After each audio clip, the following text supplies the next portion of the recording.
Sir बात तो सच है मगर बात है रुसवाई की। आप अपनी बेटी को सीए कराएंगी? चांद किसी का कब होता है, चांद किसी का हो नहीं सकता, चांद की खातिर जिद नहीं करते ए मेरे अच्छे इंशा चांद। एक बड़ा अजीब सा सवाल है, मैं चाहता हूँ आपसे कर लूँ, आप मेरी बहनों की तरह हैं। सीए कोई बहुत टैलेंटेड लोगों का काम नहीं है। मैं अपने आप को बहुत ब्रिलियंट बिल्कुल नहीं समझती। हाँ, जो मेरा भाई है छोटा Hamad Siddiqui, he is extremely brilliant. अगर वो एक काम को करने में आधा घंटा लगाता था तो मैं उस टॉपिक को करने में 2.5 या 3 घंटे लगाती थी।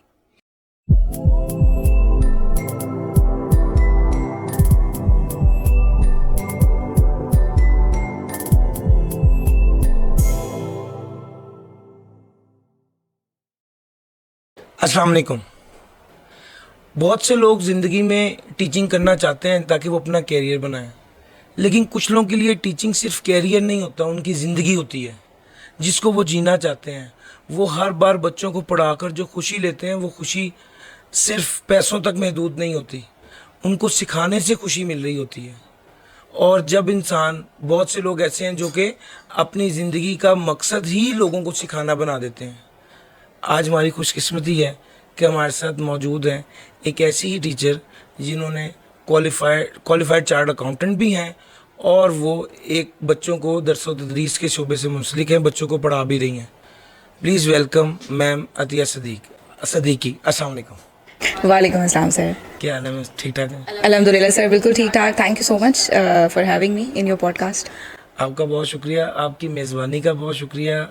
आपने जिस तरह वार्मली वेलकम किया, वी आर ऑनर्ड। सर आप मेहमान हैं हमारे इस्लामाबाद में, तो बिल्कुल बिल्कुल। और जाहिर है इतनी दूर से आप आए हैं तो ये तो बहुत हमारे लिए भी ऑनर की बात है। And I think it's very good for our teaching fraternity कि हम लोग को एग्जिस्ट आराम से जो है वो कर रहे हैं कंफर्टेबली। सो बहुत अच्छा सिलसिला, मैं आपको अप्रिशिएट करना चाहूँगी जो आपने शुरू किया है ये पॉडकास्ट का। बहुत से सवाल आते हैं और जो मैं करना चाहता हूँ आप के हवाले से, ख़ास तौर पे आप you are the only teacher जो क्वालिफाइड हैं और फीमेल टीचर हैं, इतनी लगन से पढ़ा रही हैं। आपके हर लेक्चर में आपकी एनर्जी नज़र आ रही होती है। जो एनर्जी जो है वो सिर्फ तभी आती है जब आपका पैशन होता है, अदरवाइज़ शायद आवाज़ तो आ जाए लेकिन वो एनर्जी नहीं थ्रू हो पाती। फिर दूसरे नंबर पे आप एक फैमिली में मैं आया तो मैंने जो फील किया वो ये कि आप सिर्फ टीचिंग नहीं कर रही, आप एक हाउसवाइफ हैं, आप प्रॉपर घर चला रही हैं, आपके बच्चे हैं, आपकी फैमिली है, जो कि इस पॉडकास्ट को बहुत खूबसूरत बनाता है कि ये सिर्फ एक ऐसी फीमेल चार्ट अकाउंटेंट जो कि सिर्फ चार्ट अकाउंटेंट हो और प्रोफेशन से हो, मेरा ख्याल है वो इतनी बड़ी बात नहीं है।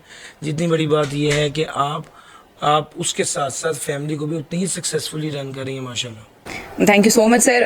मेरे ख्याल में बैलेंस करना जो है, वैसे भी ख़वातीन को कुछ अल्लाह ताला ने कैपेबिलिटी दी है कि हम लोग मल्टीटास्किंग के माहिर होते हैं। सो एट द सेम टाइम हम जो है ना वो एक कान से फ़ोन लगा हुआ है और दूसरे फ़ोन पे बच्चे को मैसेज टाइप हो रहा है, साथ में फ़ोन रख के हांडी में भी चमचा चल रहा है। अभी मैंने आपसे जो 2 मिनट ब्रेक मांगी थी वो मैं ऊपर गई थी, मैंने कहा ज़रा मैं देख लूँ डायपर तो चेंज करने की ज़रूरत नहीं पड़ गई है। सो आई थिंक कुछ ख़वातीन में ये इनबिल्ट कैपेबिलिटी है कि हम बहुत सारे काम एक साथ कर लेते हैं। उसके अलावा ये जो हमारा प्रोफेशन है, ये जो हमें रगड़ा लगता है इसके अंदर, ये प्रोफेशन हमें बहुत ज़्यादा प्रिपेयर करता है कि हम मुश्किल से मुश्किल काम जो है वो बहुत आराम से कर लेते हैं, क्योंकि इतनी मुश्किल देख ली होती है और इतनी कंसिस्टेंसी हमारे अंदर आ जाती है कि आई थिंक फिर हम सब कुछ एक साथ मैनेज कर लेते हैं। आपने बहुत आसानी से ये कह दिया, ये इतना आसान नहीं है, लेकिन मुझे आपसे मिलके, आपसे बात करके ये चीज़ बड़ी शिद्दत से रियलाइज़ हुई कि ये it's all about mental toughness. आपने सोचा है, आपने ये करना है और आप उसे कर रहे हैं।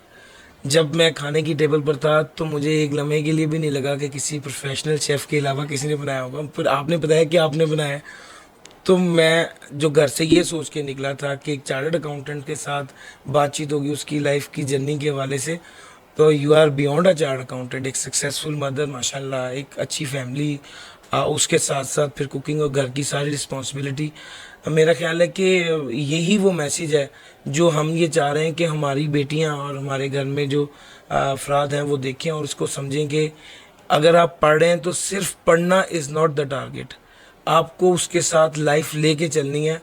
और मैं मतलब मेरे जहन में जो एक इमेजिनेशन थी कि एक खातून को अगर उसने पढ़ लिख लिया है और वो साथ को काम कर रही है तो इसका ये मतलब नहीं है कि वो कहे कि भाई बच्चा ही पालना मेरी जिम्मेदारी नहीं है, वो उसको ऑन करे, क्योंकि कुछ जिम्मेदारी अल्लाह की तरफ से उसको दी गई है और कुछ जिम्मेदारियां ऐसी हैं जो उसने खुद ऑप्ट की हैं, अपने लिए चैलेंजेस लिए हैं। तो माशाल्लाह मैं एक आई एम ब्लेस्ड कि मैं यहाँ पर हूँ और आपसे ये सारी डिस्कशन कर पा रहा हूँ, ऑल्दो जो चीज़ें मैं ऑब्जर्व कर चुका हूँ वो इससे बहुत बियॉन्ड है। Sir thank you so much, बहुत अच्छा लगा कि इतना पॉजिटिवली आप जो है वो आपने सारी चीज़ को लिया। मेरा ये ख्याल है कि ये आपकी तरबियत पे बहुत ज़्यादा डिपेंड करता है, आपकी जिस तरह से घर से तरबियत की जाए। मेरी अम्मी हमेशा मुझे बहुत उनको था कि मैं पढ़ाऊँ, पापा को भी बहुत था कि पढ़ें पढ़ें ज़रूर। मैं उनकी बड़ी बेटी, तो उससे पहले मेरे कोई भी चार्टर्ड अकाउंटेंट फैमिली में था नहीं, लेकिन जनरली यही होता है कि जी पढ़ने में अच्छी है तो डॉक्टर बन जाएगी। लेकिन मुझे था कि नहीं, कोई और चीज़, कोई चैलेंजिंग चीज़। तो जब मैंने सीए करना शुरू किया तो साथ साथ अम्मी को ये होता था कि ठीक है आप पढ़ रही हो लेकिन साथ साथ घर के काम भी सीखने हैं। और उसी तरह से फिर जो वालदा की तरबियत थी वो अल्लाह का शुक्र है फिर ज़िंदगी में बहुत काम आई। अब चाहे मेरे पास सर्वेंट्स हैं, लेकिन जब मुझे खुद भी करना होता है तो मैं खुद भी बहुत अच्छा कर लेती हूँ। एक बात जो कि मैं इसके अंदर ऐड करना चाहूँगी, जो आपने ये कहा ना कि आप साथ में बच्चों को भी देख रही हैं, साथ में घर को भी देख रही हैं, उसके अंदर एक चीज़ सर बहुत इंपॉर्टेंट है, वो ये है कि आपके हस्बैंड कितना ज़्यादा सपोर्ट कर रहे हैं। अब जैसे बहुत सारे लड़के जो है वो, बहुत सारे मेरे शहजादे ये पॉडकास्ट देख रहे होंगे, बहुत सारी लड़कियां भी ये पॉडकास्ट देख रही होंगी, तो मैं उनको ये मैसेज देना चाहूँगी कि ये ठीक है कि अल्लाह ताला की तरफ से मेरे ऊपर जिम्मेदारी है, and I take that responsibility by all my heart and soul, and I try to fulfil it in the best manner possible. मगर मेरे हस्बैंड भी साथ में, क्योंकि अभी आप उनके साथ भी बैठे थे, तो उमैर खान साहब जो हैं वो भी, he is equally involve with me in all this parenting. अभी जो है वो छोटी को लेके वही बैठे हुए हैं ऊपर, तो फिर मैं यहाँ पर पॉडकास्ट कर पा रही हूँ। सो मेरा ख्याल में ये it takes a village to raise a child, और हम दोनों मिल के अपनी पेरेंटिंग की रिस्पॉन्सिबिलिटीज़ निभाते हैं। उनको बहुत से उनके दोस्त ताना भी देते हैं कि लो जी तुम बच्चे को पार्क लेकर गए हुए थे, बेगम तुम्हारी कहाँ थी। तो मैं हमेशा ये कहती हूँ कि ना बेगम घर से लेकर आई थी बच्चे ना आपके पास पहले से थे, ये तो अल्लाह ताला ने बच्चे दिए हैं। दोनों के हैं माशाल्लाह, 2 बेटियां हैं, मेरी बड़ी वाली नहदिया 7 साल की है और छोटी वाली नुसैबा जो है वो 2 साल की है। तो मिल के हम इस अपनी जिम्मेदारी को, अल्लाह का शुक्र है कि बहुत अच्छी तरह से निभा रहे हैं। इतना पैशन टीचिंग का, सुबह से लेकर शाम तक ऑनलाइन क्लासेस, बच्चों की क्यूरीज को एड्रेस करना, उस सब के साथ जब आपकी प्रोफाइल देखते हैं तो आप एक फर्म की पार्टनर भी हैं, फिर आप एक कंपनी की इंडिपेंडेंट डायरेक्टर भी हैं। उसके अलावा 24 घंटे के अलावा भी आपके पास टाइम नहीं सर, लेकिन ऑनेस्टली स्पीकिंग लगता ये है कि 24 घंटे काफ़ी नहीं होते दिल यही चाहता है कि काश 36 घंटे का दिन होता। लेकिन सर मैं, आपने मेरा तारुफ फर्म की पार्टनर के हिसाब से भी करवाया और इंडिपेंडेंट डायरेक्टर के हिसाब से भी करवाया। मैं अपना जो तारुफ पसंद करती हूँ, जिससे मैं अपने आप को इंट्रोड्यूस करवाती हूँ, वो मेरा तारुफ यही है कि मैं पाकिस्तान की पहली फीमेल प्रिंसिपल हूँ किसी सीए इंस्टीट्यूट की। तो मेरा जो तारुफ मुझे पसंद है करवाना वो मनाबी है। तो बाकी चीज़ें हाँ सर हैं, लेकिन जो पैशनेटली मेरा काम है वो मैं टीचिंग ही करती हूँ। सो मैं पैदाइशी तौर पे टीचर थी, और मेरे अब्बा भी मुझे बाजी कहा करते थे जब मैं छोटी थी, तो मुझे अब तो बाजी कह के बुलाते थे, मेरे सारे बड़े कज़न्स भी। सो मुझे सर मनाबी के नाम से जाना ज़्यादा अच्छा लगता है। मनाबी मेरी औलाद है, मेरी तीसरी बेटी है मनाबी अच्छा, ये सारी जिम्मेदारियां मिलकर निभाने के साथ साथ, लेकिन जो इंडिविजुअल जिम्मेदारी आपने ली हुई है या आपके हस्बैंड ने ली हुई है, उनसे भी थोड़ी देर पहले बात हो रही थी, आप लोग अपनी अपनी जो प्रोफेशनल रिस्पॉन्सिबिलिटीज़ है उनको बहुत अच्छा लेके चल रहे हैं, और वो इतनी इम्प्रेसिव है कि हम लाहौर से आ गए पूछने के लिए कि मिस आप इतनी एनर्जी के साथ कैसे पढ़ा लेती हैं? सर मैं आपको एक बहुत मज़े का वाक़या सुनाती हूँ। मुझे ना 2022 के शुरू में ना जनवरी में कोविड हुआ, और बहुत सख्त किस्म का। अच्छा, उस टाइम पे आई वाज एक्सपेक्टिंग ऑल्सो, छोटी वाली जो मेरी बेटी है उसके साथ। तो ऐसा मेरा हाल था कि मुझे एक दिन में 10 वॉमिटिंग हो रही है, मुझे चला नहीं जा रहा, मुझे बुखार। अच्छा, तब हमने फर्स्ट टाइम जो आपका फास्ट ट्रैक बैच होता है बिजनेस लॉ का, जो कैफ करके पीआरसी करके आए हैं, जल्दी से इनको एक पेपर दिलवाना है। सो वो हमारा 6 वीक्स का बैच होता है और उसके अंदर पूरी तैयारी करवानी है। फर्स्ट टाइम इस्लामाबाद में आपको पता है आप लोगों से ज़रा बाद में ही चीज़ें आती हैं। तो वो फर्स्ट टाइम फास्ट ट्रैक का बैच हमने शुरू किया। आज पहला दिन था। आज जाके मैंने बच्चों को जो है ना वो कहा कि बस जी सीए तो तुम चांद है, चांद की तुम्हें जो है वो चांद हासिल करने के लिए तुम्हें रॉकेट में बैठना पड़ेगा, और तुम्हें लाइक फुली बच्चे पंप अप। अब मैं शाम को आई हूँ, मुझे बुखार चढ़ना शुरू हो गया, और फिर मेरी आंटी का मैसेज आया कि कल हम मिले थे अतिया और मुझे कोविड पॉजिटिव आया और तुम्हें भी शायद होगा, so you need to get yourself tested. Test करवाया और बुखार चढ़ चुका था, टेस्ट करवाया और पता चला जी कोविड पॉजिटिव। अब हम क्वारंटीन हुए हैं। बेटी मेरी जो बड़ी वाली है उस टाइम पे वो छोटी थी, 4 साल की थी। तो मेरे हस्बैंड और मेरी बेटी और मैं, हम तीनों एक ही रूम में थे। उन दोनों को कोविड नहीं था, सिर्फ मुझे था। मास्क वो भी पहन के रखते थे, मैं भी। अच्छा, वैसे तो मैं उनसे कहूँ कि हाय पानी पिला दें, हाय मुझे बाथरूम जाना है, मुझे पकड़ के, लेकिन जो ऑनलाइन क्लास मैं शुरू करती थी वो मैं वही अस्सलाम वालेकुम क्या हाल है आपका। अच्छा, हमने इस तरह से किया हुआ था कि उस टाइम पे हमारे पास ऐसा सिस्टम नहीं था कि ऑनलाइन प्रॉपर सेटअप हो, तो हमने ऐसे किया हुआ था कि बच्चे क्लास में बैठे होते थे कैंपस में, और उनके वाइट बोर्ड के ऊपर मेरी क्लास रिले हो रही होती थी, और मैं अपने घर से कैमरा बंद करके, बिकॉज हालत ख़राब थी, लेती थी। वो मेरा इतना मजाक उड़ाते थे मेरे हस्बैंड के, वैसे तो कहती हूँ पानी पिला दे, और इधर तुम्हारा माइक ऑन हुआ, तुमने कहा अस्सलाम वालेकुम क्या हाल है आप लोगों का। तो सर ये एनर्जी आई थिंक जब आपको प्यार होता है ना इस प्रोफेशन से, जब ही आती है। और ये पागल लोगों का प्रोफेशन है, अगर आप पागल नहीं हैं तो आप सीए के अच्छे टीचर नहीं बन सकते, because you are underpaid, you are overworked, bank account आपका मुश्किल से सिक्स फिगर्स को टच कर रहा होता है, अनलेस कि आपको कोई 12-14 साल हो चुके हैं, you have your own institute, you know, हम उसी रास्ते पे थोड़ा आप चल पड़े हैं, लेकिन it takes a lot of time to reach at that level. So इसका मतलब है कि शुरू में आपके इर्द गिर्द वाले आपसे डबल या आपसे ट्रिपल कमा रहे होते हैं, लेकिन जब हरम में एक बच्चा आपकी तस्वीर का ये मोबाइल के ऊपर आपकी तस्वीर है, और वो ये काबे के सामने खड़ा होके जो वो कहता है कि मैम मेरा पेपर पास हो गया और मैंने आज हरम के सामने खड़े होके काबे के सामने आपके लिए दुआ मांगी है, ये कमाई है आपकी। At the end of the day जब बच्चा कहेगा कि मैम मेरी अम्मी ने आज रिजल्ट आया, जहाँ नमाज बिछा के रो रो के आपके लिए सेहत के लिए दुआ की है, तो आई थिंक वो कमाई है, वो कमाई है। थोड़ा सा हम आपके बैकग्राउंड की तरफ चलते हैं। और जैसे आपने बताया कि आपकी फैमिली में तो कोई चार्टर्ड अकाउंटेंट नहीं थे, लेकिन क्या आप शुरू से ही आपको पढ़ने का शौक था, और क्या आप शुरू से ही बहुत अच्छी स्टूडेंट थी? सर मैं कराची से मेरा ताल्लुक़ है, ठीक है, और अभी हम थोड़ी देर पहले कराची के स्टूडेंट्स के बारे में बात कर रहे थे। बहुत ज़्यादा पैशन होता है, बहुत ज़्यादा। कराची में इतना कंपटीशन है कि वो फलां कज़न के 89.9 आए हैं तो तुम्हारे 89.8 क्यों आए हैं। सो कराची में बहुत ज़्यादा कंपटीशन है, और कराची में बहुत शौक़ है लोगों को पढ़ने का। तो वालदा मेरी जो है वो मेरी खाला का एक स्कूल है उसमें वाइस प्रिंसिपल थी, और वालिद साहब मेरे जो हैं वो securities exchange commission of Pakistan में। तो बहुत ज़्यादा पढ़ने का शौक़ था। फर्स्ट नहीं आती थी, सेकंड या थर्ड आया करती थी। जो मेरा भाई है वो फर्स्ट आता था हमेशा, मैं सेकंड या थर्ड आती थी। बहुत ज़्यादा शौक़ था, घंटों तक बैठ के पढ़ना, पेपर से पहले रोना धोना, फिर अम्मी कान से पकड़ के बाहर लेके जा रही हैं कि भाई थोड़ी ताज़ा हवा में सांस ले लो, तो वो था। लेकिन सब यही कहते थे कि क्योंकि बहुत अच्छा पढ़ती है तो इसको डॉक्टर बनना चाहिए। अब मेरे खालू हैं, मेरी कज़न है, वो भी डॉक्टर हैं, मेरी खाला की बेटी, तो उनके जो वालिद हैं मेरे खालू, वो मेरी कज़न को फर्स्ट ईयर की सेकंड ईयर की जो भी उनकी बुक्स होती थी वो सेल नहीं करने देते थे, किसी को देने भी नहीं देते थे कि अत्तो, वो मुझे कहते हैं प्यार से, तो कहते थे अत्तोबाजी पढ़ेगी, अत्तोबाजी डॉक्टर बनेगी। मगर मुझे था कि मुझे कोई चैलेंजिंग और भी ज़्यादा फील्ड में जाना है। Medical is, we really respect our doctors, और डेफिनेटली उनके बगैर हमारा गुजारा ही नहीं है, बट मुझे था कि कोई बहुत चैलेंजिंग काम होना चाहिए, कोई यूनिक काम होना चाहिए, कोई ऐसे मैं अपनी एनर्जी को चैनलाइज करना चाहती थी कि जहाँ पर मुझे मज़ा आ जाए पढ़ के। अब ये बच्चे सुन रहे हैं तो बच्चों को अजीब सी बात लगेगी कि पढ़ के किसको मज़ा आता है, लेकिन मुझे बहुत बहुत शौक़ था पढ़ाई का। तो जब मैट्रिक मैंने किया तो उस टाइम, अभी तो खैर 1100 में से 1200 नंबर आ जाते हैं बच्चों के मैंने जब मैट्रिक किया तो उस टाइम पे मेरे 88% मार्क्स थे, अच्छे मार्क्स थे उस हिसाब से। तो मेरे जो है वो उस टाइम पे फिर मेरे वाले साहब ने कहा कि तुम्हें क्या करना है आगे, डॉक्टर बनना है। मैंने कहा नहीं, मुझे डॉक्टर नहीं बनना। तो मैंने कहा मुझे वैसे भी खून खराबा और ये चीज़ नहीं, और मुझे एक वाइट कॉलर एक प्रोफेशन में जाना है, तो जहाँ पे मैं जो है ना वो कोट पहन के, और जहाँ पे मैं जो है वो गाड़ी से उतरूँ, तो यू नो। तो पापा ने कहा कि अच्छा तुम सीए के बारे में ना देखो, अभी मैट्रिक किया है, 15 साल उम्र है। पापा ने कहा तुम सीए के बारे में देखो। मैंने कहा आप मुझे ना बुक्स दिला दें। तो मुल्तान उस टाइम पापा की पोस्टिंग हुई थी, तो पापा मुझे लेकर गए और हमने बुक खरीदी। डेबिट क्रेडिट देखा पहली बार, और इतना अच्छा लग गया डेबिट क्रेडिट कि मैंने कहा यही है, यही बनानी है ज़िंदगी। मैंने अपने टीचर से कहा, मैंने कहा मुझे आईकॉम करना है। अब आपको पता है कि कराची में तो फिर भी थोड़ा सा रुझान है ना कि कॉमर्स, पंजाब में स्पेसिफिकली, और आज से जितने साल पहले की मैं बात कर रही हूँ, तो वो तो ये था कि you are a doctor because you are the high achiever in your school, so you are a doctor, you are a female, you are a doctor. मेरे सब टीचर्स मुझसे नाराज़ हो गए, और आज वही टीचर्स मेरी वीडियोस देखकर बहुत खुश होते हैं, लेकिन सब टीचर्स मुझसे नाराज़ हो गए कि भाई ये क्या बात है, और you are wasting yourself. ICom करोगी, आईकॉम तो फेलियर करते हैं। मगर उस टाइम पे मुझे ये बात समझ में आ गई थी कि जब मुझे आगे सीए ही करना है तो मुझे एफएससी क्यों करना है, मैं आईकॉम करूँगी। मैंने उस टाइम पे आईकॉम किया, और मैं जब सीए में आई, मैं क्लास में बाकी बच्चों से थोड़ी सी ज़्यादा एज रखती थी, क्योंकि मुझे first time debit credit B4 का, उस टाइम वो हमारा पेपर कहलाता था, फर्स्ट टाइम डेबिट क्रेडिट मैंने पहले से पढ़ा हुआ था।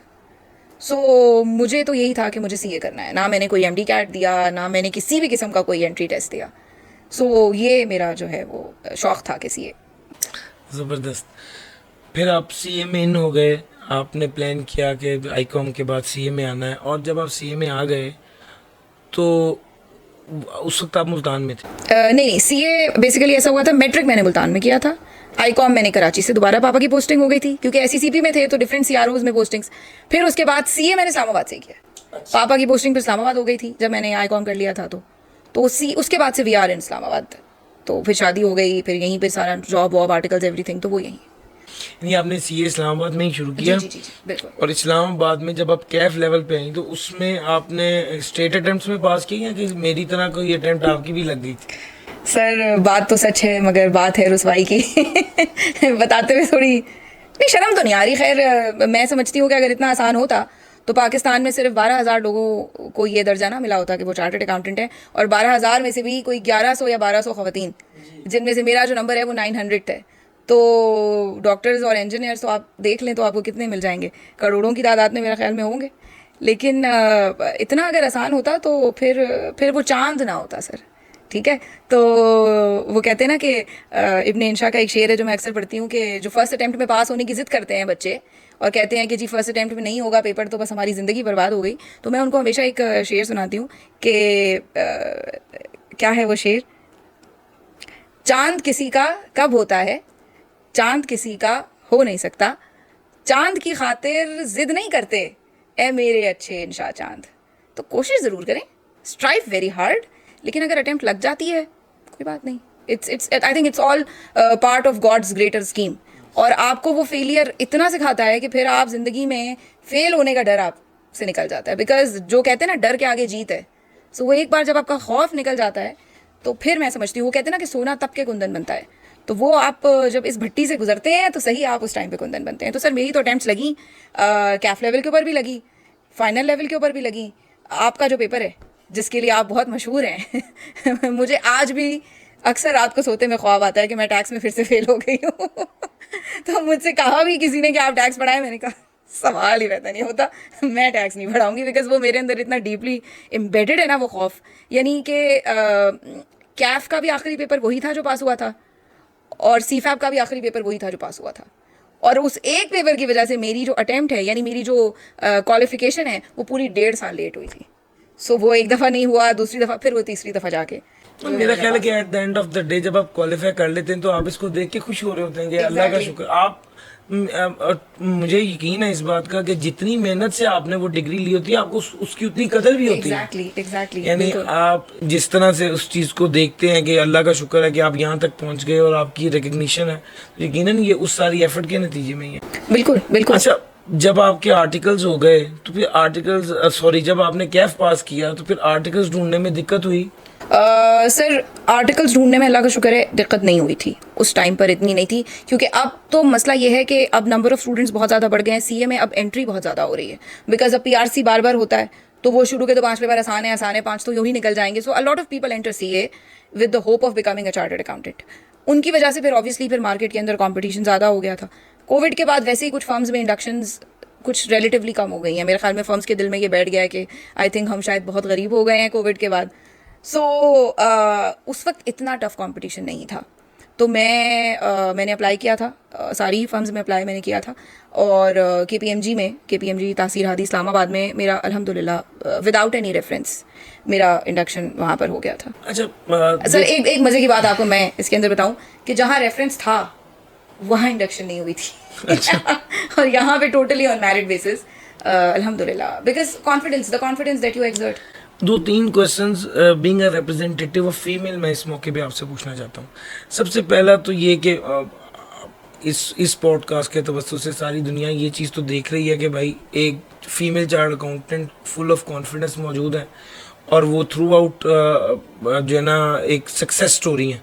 लेकिन सवाल सिर्फ ये है कि क्या आप अपनी बेटी को सीए कराएंगी? ओके, सो मेरी जो वालदा हैं उनके 2 बच्चे चार्टर्ड अकाउंटेंट्स हैं। एक मैं हूँ और जो मुझसे छोटा भाई है हमाद सिद्दीकी, वो ईवाई में होता है रियाद में, वो भी चार्टर्ड अकाउंटेंट है। लेकिन जो उन्होंने हमारी ख्वारी देखी, असल में सर हमारे साथ प्रॉब्लम ये था, मैं अभी आपको बता रही थी कि 3 अटैम्प्ट्स मेरी लगी टैक्स में, कैफ में भी 3 ही लगी थी और उसमें भी। उसके अलावा भी माशाल्लाह हमने बुनियादें पक्की करके ही जो है ना वो जब तक पक्का याद नहीं, हाँ जब तक हमें पक्का याद नहीं होता था हम आई कैप को कहते थे दोबारा आएंगे हम। तो रीज़न उसकी एक ये भी थी कि हमारे पास बुक्स हैं, ना हमारे पास कोई ऑनलाइन रिसोर्स अवेलेबल है, और इवन ऐसे स्मार्टफोन भी हर वक्त हाथ में नहीं है कि जब दिल चाहा जो भी चीज़ गूगल कर ली और उसकी 2 मिनट की किसी इंडियन ऑथर की वीडियो देख ली, और ना रात के 3 बजे हमारे पास ये ऑप्शन था कि हम टीचर को मैसेज कर सकें और उसके बाद आधे घंटे जवाब ना आए तो क्वेश्चन मार्क भेजें। सर होता तो होगा आपके साथ भी, ठीक है, विक्टिम। जी। तो हमारे पास ये सारे ऑप्शंस नहीं थे। So obviously my mom saw us struggling very hard. भाई मुझसे थोड़ा कम स्ट्रगल किया था, उसकी रीज़न ये थी कि मुझे बहुत सी चीज़ें पता चल चुकी थी। So I told him, and there was no chartered accountant ever in the history of our family. Doctors मिलेंगे, इंजीनियर्स मिलेंगे, सीए कोई नहीं है, और वो भी एक लड़की कर रही है सीए। और फिर उसमें साथ में फिर जो मेरे पेरेंट्स को बातें कि हालांकि डॉक्टर बनाने में सब खुश थे, लेकिन जब चार्टर्ड अकाउंटेंट बनाना शुरू किया तो पापा बताते थे कि मॉड्यूल ए पास, उस टाइम मॉड्यूल्स होते थे जब मैं और आप हम लोग पढ़ रहे थे, तो पापा ने मैसेज किया सबको कि अतिया का मॉड्यूल ए पास हो गया। He was very happy. तो आगे से जवाब आया कि वो तो सही है, लेकिन रिश्ता कब कर रहे हैं आप? फिर पापा ने कहा कि मॉड्यूल बी पास, वो तो सही है, रिश्ता। फिर पापा ने फिर अतिया की आर्टिकल हो गई है केपीएमजी में, रिश्ता लेकिन कब? तो they faced certain challenges because of the fact that I was a girl and I was doing it, and I was in an extremely male dominated profession, so they faced certain challenges। क्योंकि रोने धोने तो हमने उन्हीं के सामने डालने होते थे, ड्राइवर और गाड़ी तो उन्होंने ही हमें देनी होती थी। तो कभी हम पिंडी के किसी कॉलेज से एक क्लास ले रहे हैं, कभी इस्लामाबाद के किसी कॉलेज से दूसरी क्लास ले रहे हैं, ऑनलाइन का सीन कोई नहीं है। सो इस वजह से मेरी अम्मी कहती हैं कि मैं तो वसीयत लिख के मरूंगी कि मेरी नस्लों में कोई चार्टर्ड अकाउंटेंट जो है मुझे नहीं चाहिए। लेकिन मैं तो दोनों बेटियों को अपनी मतलब ये नहीं है कि मैं उनको फोर्स करूंगी, लेकिन उनको मैनिपुलेट ऐसे करूंगी कि उनको लगे उनकी अपनी चॉइस है। But I think I am the biggest fan of this profession. मेरा ये ख्याल है कि मेरे जितना किसी को भी इश्क नहीं। और आप रिकमेंड करती हैं हमेशा सबको, सब फीमेल्स को रिकमेंड करती हूँ। सर देखें, इसमें बहुत सारी चीज़ें हैं। इसके अंदर फीमेल्स की बहुत रिस्पेक्ट है। इसके अंदर मैंने आज तक हरासमेंट का कोई वाकया नहीं सुना, कम से कम मैंने नहीं सुना। अगर मेरी नॉलेज में ना हो, अल्लाह ना करे कि ऐसा कुछ हो। बहुत रिस्पेक्ट है। फिर उसके अलावा ये एक वाइट कॉलर जॉब है। यहाँ पे आपका जो वास्ता है वो पढ़े लिखे लोगों से पड़ता है। अगर आप एक डॉक्टर हैं तो आप हॉस्पिटल में हर किस्म के पेशेंट्स को हैंडल करेंगी। अगर आप इंजीनियर हैं तो आपको साइट्स पे जाना पड़ेगा। आपको बहुत सारे ऐसे काम करने पड़ेंगे जिनके अंदर आपको या तो किसी मर्द के सहारे की ज़रूरत पड़ेगी, या तो आपका भाई या आपका हस्बैंड आपके साथ जा रहे हैं, या आप एक मेल डोमिनेटेड किसी भी ऐसी जगह पे अकेले जाते हुए उस तरह से कंफर्टेबल फील नहीं करेंगी। हमारे यहाँ आप जब किसी क्लाइंट पे जा रहे हैं तो आपका वास्ता पड़ रहा है पढ़े लिखे लोगों से। वो साफ सुथरे लोग हैं, वो सब एजुकेटेड हैं। बीइंग एन ऑडिटर अगर आप जा रहे हैं तो सामने भी तो एक चार्टर्ड अकाउंटेंट ही बैठा होता है। सो मेरे हिसाब से it is the safest profession for females and you should definitely opt. ये पहला मौका होता है जब आप कैफ पास कर लेते हैं और आर्टिकल्स के लिए आप एक बेटी जो है वो आर्टिकल के लिए जब जाती है तो वो पहली बार इंटरेक्ट करती है दुनिया से। तो उससे पहले तो वो अपने इदारे में गई, अपने स्कूल में, अपने इंस्टीट्यूशन में, जहाँ पर उसको एक ख़ास सेफ फील होता है। अच्छा, लेकिन जब वो जब किसी फर्म में जाती है या किसी और जगह पर इंडक्शन के लिए जाती है तो वो एक पहली बार एक एक्सटर्नल एनवायरनमेंट होता है जिसमें माँ बाप भी डर रहे होते हैं कि मेरी बेटी जा रही है, किधर जा रही है। अच्छा, फिर ये है कि जनाब एक जगह पर चलेगी सुबह से शाम तक, चलो ठीक है, वो 3 दिन बाद पता चलता है भी अब तो ये क्लाइंट ही दूसरा है। अच्छा, फिर वालिद को, वालदा को टेंशन है, बेटे यहाँ पर क्या टाइमिंग है, सुबह कब जाना है, शाम को कब आना है। फिर अगर वो सही से काम करे तो वो लेट तक बैठती है ताकि वो अपना एरिया कंप्लीट करे, और अगर वो सही से काम ना करे और जल्दी चले जाए तो फिर टीम वाले भी सोच लेते हैं कि भाई जितना कर ले ठीक है, इसको छोड़ो, करना तो अल्टीमेटली हम नहीं है। उसको वो लर्निंग नहीं मिल पाती। ये सारे चैलेंजेस मैंने ऑब्जर्व किए हैं। इसको आप कैसे देखती हैं? सर चैलेंजेस हैं, डेफिनेटली चैलेंजेस हैं, लेकिन मेरा एक ख्याल ये है कि अब जब से कोविड के बाद से जो दुनिया बदल गई ना, आगे आने वाली बच्चियों के लिए ये आसानी है that I can work from home. अगर मैं शाम को 5 बजे, इसलिए 5:30 बजे निकल रही हूँ बिकॉज मेरी गाड़ी ने आना है और मैंने वॉक एंड जाना है यहाँ से। So that nobody will drop me at night. लड़के तो बाइक पे 4 बैठ के भी एक साथ चले जाते हैं। सो एक बच्ची के लिए अब ये आसानी हो गई है कि वो वर्क फ्रॉम होम कर सकती है। वो ये कह सकती है कि सर मैं घर जा रही हूँ, मैम मैं घर जा रही हूँ, लेकिन मैं घर से आपको ये काम करके दे दूँगी। सो ये अभी ये कोविड के बाद की पोस्ट कोविड दुनिया में ये चेंज आया है, और उससे पहले ये इशू था, मैंने भी फेस किया है कि क्योंकि मुझे भी यही होता था कि after a certain time I have to go home, and I was married also because I got married during articles. तो जाहिर है घर की भी जिम्मेदारियाँ थी। सो वो आपकी बात बिल्कुल सही है, लेकिन अब हमारे यहाँ बच्चियाँ माशाल्लाह सर जब जहाज़ उड़ा रही हैं तो क्या चीज़ है ऐसी कि जो वो नहीं कर सकती। सो अब हमारी बच्चियाँ, जो मेरी असिस्टेंट है मनाबी में मेरी असिस्टेंट है, वो फर्गसन से आर्टिकलशिप कर रही है और ख़त्म होने वाली है उसकी आर्टिकलशिप। वो हर क्लाइंट के ऊपर उसको वो जॉब इंचार्ज बनाते हैं बिकॉज जो काम करता है उसको काम मिलता है, और वो रात को कभी 9 बजे घर पहुंचती है, कभी 10 बजे घर पहुंचती है। तो अब मेरा नहीं ख्याल कि एक वर्क फ्रॉम होम के ऑप्शन के अलावा अगर वो फिजिकली भी कैंपस में फर्म में बैठी है, I don't think it's much big of a problem, but at my time it was a big problem. मतलब मुझे याद है कि हर क्लाइंट पे पापा छोड़ने जाते थे, एक दफ़ा जाके पूरा क्लाइंट देखते थे किस किस्म का है, और फिर उसके बाद मैं जाया करती थी। अच्छा, ये एक प्रॉब्लम अब जो आपने बताई, असल में मैं ये चाह रहा हूँ कि वो सारी पेरेंट्स के दिमागों में जो प्रॉब्लम्स हैं या बेटियों के दिमागों में जो प्रॉब्लम्स हैं वो एड्रेस हों, कीपिंग इन माइंड कि आपने ये सक्सेसफुली सारी चीज़ें देखी। अच्छा, फिर तीसरे नंबर पे ये वाली बात कि ये प्रोफेशन लंबा बहुत है, 6 साल 7 साल बेटी है, इसकी शादी करेंगे, अगर कोई ऐसी चीज़ करवा लें कि डिग्री कंप्लीट तो हो। लोग तो 4 साल का वो ऑनर्स की तरफ नहीं जाते कि 2 साल की वो जो है वो बीए कर ले बस काफ़ी है। लेकिन इसमें चूंकि ड्यूरेशन ज़्यादा है, टाइम ज़्यादा लगता है, क्या करें?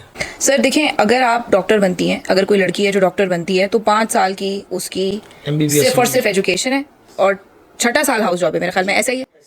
अब ये जो उसका 5वां साल है, इस 5वें साल में इसने 36 घंटे की ड्यूटी करनी है, और इसने फिर वहीं से सुबह यूनिवर्सिटी भी जाना है। इसका मतलब है कि वो रात को भी घर नहीं आ रही है, ठीक है। और उसके और किसी मेल डॉक्टर में कोई फ़र्क नहीं रखा जाता। जितनी ख्वारी वो मेल डॉक्टर उठाता है, उतनी ख्वारी फीमेल भी उठाती है। इस प्रोफेशन में वी आर एक्सट्रीमली ब्लेस्ड कि लड़कियों के साथ स्टिल काफ़ी अच्छा सलूक किया जाता है, और कुछ लड़के बच्चे इस बात पे नाराज़ भी होते हैं, लेकिन जितना रगड़ा एक लड़के को लगाया जाता है उतना रगड़ा एक लड़की को नहीं लगाया जा रहा होता in terms of physical work, कि वो बच्ची जो है मेंटल काम तो उतना ही कर रही है, लेकिन यहाँ चले जाओ, वहाँ चले जाओ, इस वार्ड में उस वार्ड में, रात को भी रुकना है, सुबह यूनिवर्सिटी करके आना है, ये वाली सारी चीज़ें एक बच्ची को नहीं करनी होती।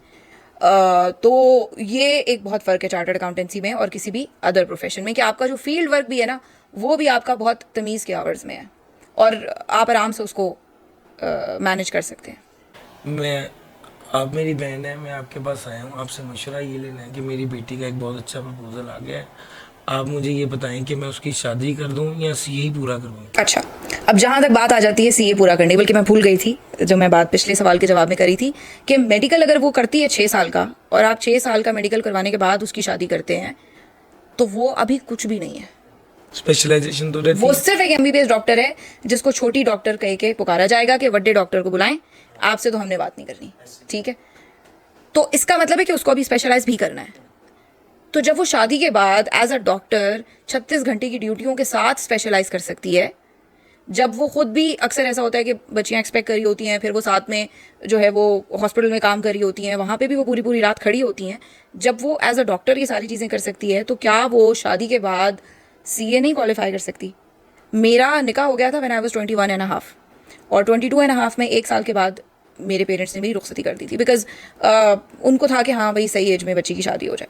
मैं अब उससे एग्री नहीं करती हूँ, मैं नहीं करूँगी अपनी बच्ची की इतनी जल्दी शादी, लेकिन अगर एक अच्छा रिश्ता आ रहा है, बिकॉज शादी भी ज़रूरी है, लाइफ पार्टनर भी ज़रूरी है, फैमिली अपनी हो आपकी, ये भी ज़रूरी है, लेकिन इसका ये मतलब नहीं है कि it is end of the world. मेरा पूरा सीए फाइनल रहता था, मेरी केपीएमजी में आर्टिकल शुरू हुए हुए अभी सिर्फ 1 साल हुआ था, और मेरा जब रिश्ता आया, मेरे इन लॉज आए, हमारे it was a totally arrange marriage. जब मेरे इन लॉज आए, मेरे पेरेंट्स ने उनसे बस ये कहा कि क्या आप हमारी बेटी को सीए करवाएंगे? अगर आप सीए करवाएंगे तो हमें रिश्ता मंजूर है। So it's the time for the parents to take stand for your daughter. अगर आप उस टाइम पे अपनी बेटी को दुनिया के रहमो करम पे छोड़ देंगे, और अगर आप कहेंगे कि बस ठीक है शादी उसकी कर देते हैं, कोई मसला, मुझे लिटरली एवरी अदर डे, मतलब अगर रोज़ाना नहीं ना तो 2 दिन के बाद लाजमी एक बच्ची का मैसेज आएगा कि जी मैम मेरा रिश्ता तय कर रहे हैं घर वाले, अब तो मेरी पढ़ाई रह जाएगी, अब मैं क्या करूँगी, किस तरह से मैनेज करूँगी। तो मैं हमेशा उस बच्ची को ये कहती हूँ कि बेटा जब मैंने कर लिया तो तुम क्यों नहीं मैनेज कर सकती? तुम्हारे पास तो अभी जो सबसे बड़ी एज है वो ये है, एक तो जाहिर है कि नए ज़माने के लड़के definitely they are better than the previous generation, इस हिसाब से कि they help around the house also, they take care of the children also. अल्हम्दुलिल्लाह my husband was always there for me, he still is. तो एक तो ये है, दूसरा तुम्हारे पास ऑनलाइन है, तो तुम्हें क्या मुश्किल है? तुम तो, हम लोगों का ये हिसाब था कि हम सुबह 6 बजे उठे हैं, 4 सालन पकाए हैं, और उसके बाद फिर फर्म के पीएमजी में जाया करती थी। फिर अगर कोई क्लाइंट है तो क्लाइंट पे जाना, फिर क्लाइंट से वापस आके अगर सराते फाब्दी आए हुए होते थे, क्योंकि हम अक्सर उनको गुजारिश करके बुला रहे होते थे कि खुदा के वास्ते आ जाए, हमारे पास कोई ऑनलाइन सिस्टम ही नहीं था, तो सर आ रहे होते थे, तो हम शाम को 6 बजे सारी की सारी मैं और फ्रेंड्स पूरी ग्रुप हमारा क्रैश कोर्स लेने जा रहे हैं, वहाँ से वापस आ रहे हैं, तो हम जो है वो 9 साढ़े 9 बजे घर वालों को खाना भी टेबल पे लगा के खिला रहे हैं। तो जब मैं ये सारी चीज़ें मैनेज कर सकती हूँ तो तुम क्यों नहीं कर सकती हो? तो मेरे हिसाब से तो sir everybody can manage it. अगर मैं पेरेंट्स को ये मशवरा देना चाहूँगी कि अगर आपकी बेटी का कोई अच्छा रिश्ता आ रहा है, आप उसकी शादी बिल्कुल करें, लेकिन इतना ज़रूर करें आप अपनी बेटी के लिए कि आप उसके ससुराल वालों से के बाद, उसके हस्बैंड होने वाले हस्बैंड से के बाद ज़रूर उनसे ये गारंटी लें कि वो लोग सपोर्ट करेंगे सीए क्वालिफाई करने में, और अपनी बच्ची की भी तरबियत इस तरह की करें कि वो मैनेज कर सके साथ में सारी चीज़ें। असल जो बात होती है मैनेजमेंट की, सर खाना पकाने के लिए भी नौकर मिल जाते हैं, सफाई करने के लिए भी मिल जाते हैं, और बच्चों के डायपर बदलने के लिए भी नौकर मिल जाते हैं, लेकिन असल चीज़ जो एक खातून के अंदर होनी चाहिए वो होनी चाहिए कि जो उसका पैशन है अपनी फैमिली के लिए, that is very very important, कि वो अपनी फैमिली की रिक्वायरमेंट्स को किस तरह से अंडरस्टैंड करती है और उसकी फैमिली इन रिटर्न उसको कैसे रेसिप्रोकेट करती है, because that is very important. मैंने पूरा का पूरा सीए फाइनल शादी के बाद किया, मैंने आधे से ज़्यादा आर्टिकल्स शादी के बाद किए, और घर की जिम्मेदारियों में कोई किसी की हक तलफी नहीं की, लेकिन मेरे इन लॉज ने भी मेरा बहुत साथ दिया। और मुझे याद है कि जब मैंने जिस दिन वो ज़िंदगी का जो बेस्ट मैसेज होता है ना, सुबह 9:01 पे जो आता है, उफ, क्या याद आ गया मुझे, वो मैसेज आया है, और मैंने जो है वो मेरे हस्बैंड ऑफिस जाने के लिए तैयार हो रहे थे, बाथरूम में मैंने धड़ धड़ धड़ दरवाज़ा बजा दिया, मैंने कहा हो गया है। वो भी टैक्स का पेपर, आपका वाला पेपर जो अटका हुआ है पिछली 3 अटेम्प्ट से। मैं भागी भागी अपनी मदर इन लॉ के पास गई हूँ और मैंने कहा मैं हो गया है, और वो रोना शुरू हो गई। दैट वॉज द मोमेंट कि मुझे लगा कि यार कुछ कर लिया चाहिए ज़िंदगी में, क्योंकि अगर आपकी सास भी आपसे खुश हो रही हैं और अगर आपने पढ़ाई भी कर ली है तो फिर अल्लाह ताला यकीनन आपसे बड़ा प्यार उन लोगों ने उन्होंने भी कहीं ना कहीं एफर्ट, कहीं ना कहीं दुआ आपके लिए लाजमी की होगी। वो मतलब जिस तरह वो रोई हैं, क्योंकि वो, और वो आज तक करती हैं, मेरी सास और मेरी अम्मी, वो लोग मुझे अक्सर ताने भी देती हैं कि तुम खुद सीए करी थी तो भी मुसीबत, रोना डाला होता था कि अम्मी नफिल पढ़ के दुआ कर दे, अब तुम्हारे बच्चे सीए कर रहे हैं तो भी तुम्हें मुसीबत, तो पहले हम अतिया को सीए करवा रहे थे, अब हम पूरे पाकिस्तान को सीए करवा रहे हैं क्योंकि मैंने रिजल्ट से पहले, अभी भी वो गई हुई है, मैंने कहा अम्मी मंडे से मेरे बच्चों के पेपर हैं, सफ़र में दुआ कबूल होती है, प्लीज़ दुआ कीजिएगा कि मंडे से पेपर, तो ये कह रही थी कि हाँ मैं करूँगी दुआ। तो सर आई थिंक मैनेज किया जा सकता है, लेकिन इसके अंदर दोनों पार्टीज का रोल है, सिर्फ इन लॉज कुछ नहीं कर सकते, सिर्फ लड़की भी कुछ नहीं कर सकती। अच्छा, आर्टिकल्स के दौरान आपने बताया प्रॉब्लम थ्रू आउट कभी आई, कभी एडजस्ट हो गया जिस तरह भी था। अच्छा, आर्टिकल्स के बाद आप ना, आपका एक ख़ास लेवल भी आप अटेन कर चुके होते हैं इन टर्म्स ऑफ क्वालिफिकेशन, आपके साथ के लोग बहुत अच्छी जगहों पर जॉब पर भी जा रहे होते हैं। आप जनाब उसके बाद आपके अगर पेपर नहीं पास हुए होते तो आपके लिए वो एक एक दिन या एक एक महीना बड़ा मैटर कर रहा होता है, चूँकि आपको लगता है मेरी ज़िंदगी रुक गई है, और उस वक्त मेहनत करके पेपर निकालना इज़ वेरी टफ। आपने इस सिचुएशन को कैसे डील किया? सच बात बताऊंगी, बिल्कुल सच बात बताऊंगी, शदीद कॉम्प्लेक्स होता था, बिल्कुल सच बात है, क्योंकि मैं जब मेरे आर्टिकल्स ख़त्म हुए, I was having my daughter, तो फिर मैंने घर पे ऑब्वियसली मैंने कहा था फिलहाल फ़ॉरेन से मैं कोई जॉब नहीं करूँगी। घर वालों से मशवरा किया, सबने ये कहा कि देखो अगर तुमने जॉब भी शुरू कर दी तो जॉब और बेटी और घर तो तुम क्वालिफाई नहीं कर सकोगी, और मेरे वाले साहब की एक ही शर्त थी कि चाहे तुम सीए करके बैठी रहो घर पे, लेकिन क्वालिफाई तुमने ज़रूर करना है। जब तक मैंने क्वालिफाई नहीं किया था ना, वो मुझे हर वक्त पंप करते रहते थे कि नहीं नहीं बेटा। अम्मी भी बहुत करती थी, लेकिन पापा का तो बहुत ही ज़्यादा था। पापा ने पूरे एससीसीपी को मिठाई खिलाई थी मुझे। अभी भी एससीसीपी की कोई फीमेल चार्टर्ड अकाउंटेंट मिलती है ना, क्योंकि हम अक्सर फीमेल चार्टर्ड अकाउंटेंट से गैदरिंग करते रहते हैं, तो अभी वो मुझे पिछले हफ्ते मिली थी, कहने लगी कि जावेद साहब ने जो है ना वो पूरे एससीसीपी को मिठाई खिलाई थी कि मेरी बेटी ने, कहने लगी कि उससे कोई 2 साल पहले तुम्हारे भाई का क्वालिफाई हुआ था, उस पर इतनी मिठाई नहीं खिलाई थी जितना तुम्हारे क्वालिफाई होने पर उनको खुशी थी। तो शदीद कॉम्प्लेक्स होता था, क्योंकि मैंने 3 साल तक काम नहीं किया। अब मेरे साथ के लोग हैं वो आर्टिकलशिप से निकले हैं और सीधा किसी की 1.5 लाख की नौकरी, किसी की 1.20 की, किसी की 1.90 की। मेरा सगा छोटा भाई माशाल्लाह he was earning and he still is माशाल्लाह earning way more than me, so I used to just hate myself for doing it, कि यार मैंने क्यों शादी पे मैं मान गई और मेरे साथ क्या हो गया और इतना जुल्म हो गया। और ये उसके बाद फिर 3 साल ऐसा हुआ कि मेरे वालिद मेरी जो मेरे हस्बैंड की जो दादी हैं, शी वॉज़ वेरी सिक, और मेरी अपनी जो मदर इन लॉ हैं वो भी ऑब्वियसली उनकी भी उम्र हो चुकी थी, तो वो भी इतना उनका नहीं कर सकती थी। 2 मेड्स रखी हुई थी, but you have to supervise all the time. और अक्सर ऐसा होता था कि बूढ़ी हैं, बुजुर्ग बच्चा बन जाता है, वो अक्सर ऐसा होता था कि कहती थी कि she was bedridden, diaper change करना सारा कुछ होता था। मेड को कहती थी कि नहीं करना, अतिया को बुलाओ ऊपर से। तो फिर मुझे आना और आके वो मेरी बेटी बन गई थी, वो मेरी औलाद ही थी एंड पे जाके। हालांकि वो मेरी सास की भी सास थी, लेकिन and obviously this relationship is very tricky, so I am not saying कि कोई बेड ऑफ रोजेज होता है ये, but you have to work hard on it, both the parties. वो भी करती थी, मैं भी करती थी।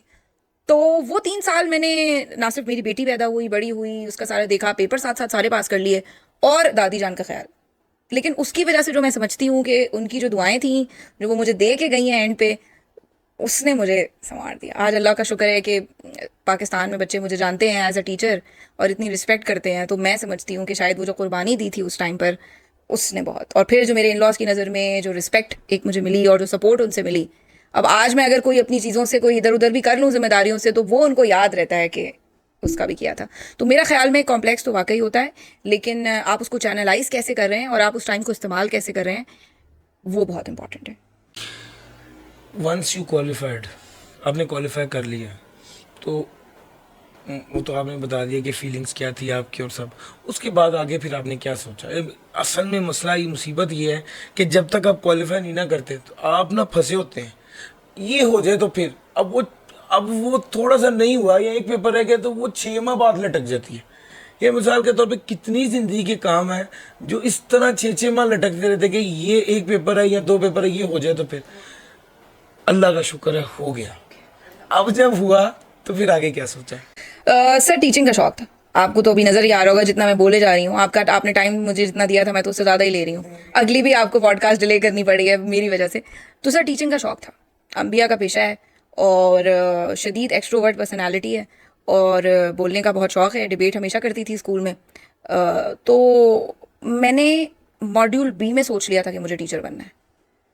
और जब मेरी शादी हुई है, जब रिश्ता मेरा तय हो रहा था, उस टाइम पे भी मुझसे उन्होंने पूछा, मेरे फादर इन लॉ ने, कि आपका क्या प्लान है आगे करने का। तो मैंने कहा था मैं टीचिंग करूँगी, सीए की। अब मुझे बहुत लोग ताना देते हैं कि सीए करके टीचिंग करनी थी, मतलब तुम्हें मास्टर ही बनना था, तो तुम उस्तानी ही बनना था, तो तुम इतनी मेहनत करने की क्या ज़रूरत है। लेकिन जो चार्टर्ड अकाउंटेंट बनने में मज़ा आया, वो मज़ा एक ही दफ़ा आता है ना सब लोगों को, लेकिन हम टीचर्स को हर 6 महीने के बाद वो मज़ा आता है। और वो जो आपके रोंगटे खड़े होते हैं ना, जब धड़ धड़ धड़ मैसेज, मैम पास हो गया, मैम पास हो गया, मैम पास हो गया, that is the best feeling in this world. So बस जैसे ही जब क्वालिफाई किया, तो उसी से पहले ही पढ़ाना शुरू कर चुकी थी मैं। ACCA को पढ़ा रही थी, TMUC से मैंने शुरू किया था ACCA को पढ़ाना। उसके बाद फिर जब मैंने क्वालिफाई किया, क्योंकि SBM से तो मैंने पढ़ा ही था, वो तो मेरी होम ऑर्गेनाइजेशन है, तो SBM ने मुझे फिर जो है वो कॉन्टैक्ट किया कि हमें पता चला है आपने क्वालिफाई कर लिया और हम चाहते हैं कि आप हमारे पास आ जाए। उसके बाद तो फिर चल सो चल। फिर उसके बाद मैंने जो है वो रूट्स का एक और इदारा है IB, वहाँ यूनिवर्सिटी ऑफ ब्रेडफोर्डशायर को पढ़ाया, यूनिवर्सिटी ऑफ लंदन को पढ़ाया। लेकिन जो मज़ा CA को पढ़ाने में आता है, वो मज़ा किसी और चीज़ में नहीं। और मेरे हस्बैंड और मेरे इर्द गिर्द सारे लोग मुझे पागल कहते हैं कि ये इतने प्यार से टीचिंग का जिक्र करती है और इतना पैशन है। सो अभी मुझे पिछले दिनों एक खातून मिली, उन्होंने कहा कि टीचिंग में कोई पैसे के लिए तो नहीं आया होता, तो तुम क्यों आई हो? मैंने कहा मैं इसलिए आई हूँ क्योंकि मेरा दिमाग ख़राब है। So but I am really satisfied with my decision, अल्हम्दुलिल्लाह।